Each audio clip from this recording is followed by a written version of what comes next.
আমি লখিমপুৰৰ ৰাইজৰ ৰাজনৈতিক স্বতন্ত্ৰতা ৰাখিবৰ কাৰণে আমি সেই মানুহবিলাকক উচ্ছেদ কৰিছোঁ।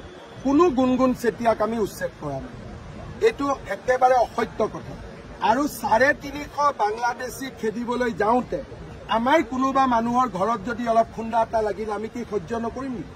অসম আন্দোলনত বিদেশী খেদিবৰ কাৰণে 855 জন শ্বহীদ হৈছে।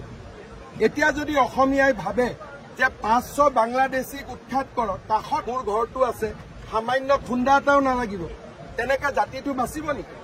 উদ্দেশ্য মহিলাগৰাকী নহয়, উদ্দেশ্য হল যাতে বিজেপিয়ে উচ্ছেদ বন্ধ কৰে, বাংলাদেশী উচ্ছেদ হবই।